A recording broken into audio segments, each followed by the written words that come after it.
Hey WeFlyers, it's Natasha Wang again. So for week 2 of the handstand challenge, we're going to work on learning the hollow body hold. So basically the body positioning that you're going to need to be in order to hold a freestanding handstand. And then I'm going to show you guys what we're going to be working on this week, which is basically going into a handstand against the wall, but facing inward. So your stomach and your head facing inward instead of outward like we were doing last week.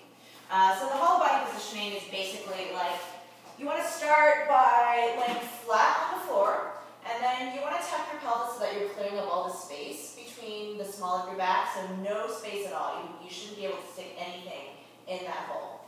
Okay, and then you're going to lift your arms up over your head, squeezing your ears with your arms, and then try to see if you can lift up your legs and then lift up your head and shoulders while keeping the small of your back pressed into the floor. So you're basically sucking your belly button down into the floor.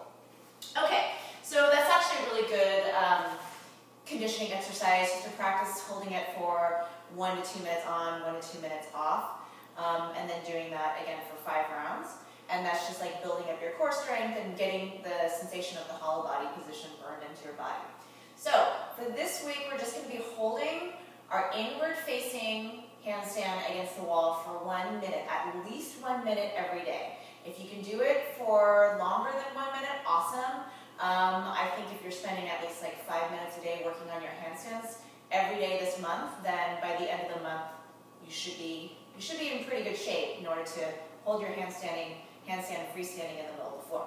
Okay, so when you're going facing in against the wall, we're just going to walk our feet up the wall. Okay, so fingers facing out, about shoulder width apart, and you're just going to walk your feet up and then walk your hands up as close to the edge of the wall as possible. So this position is kind of weird if you've never done it before, because you're basically forcing your body into the hollow body positioning against the wall. So it's going to feel a little bit trickier than what you were doing last week. To come out of it after you've held it for 1 minute, you're going to do something called a pirouette bail, which is basically cartwheeling out of your handstand.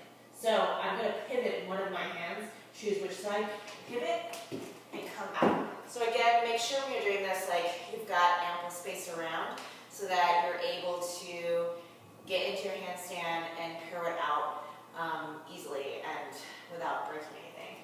So I'm going to be posting a link to the pirouette bail, which goes into it in a little bit more detail than I can in the time span of the video.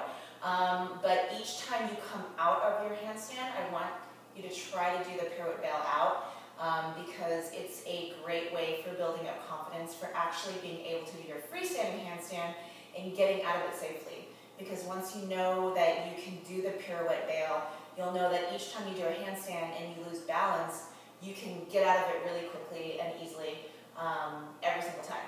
So that's it for this week. Check back next week for another tip.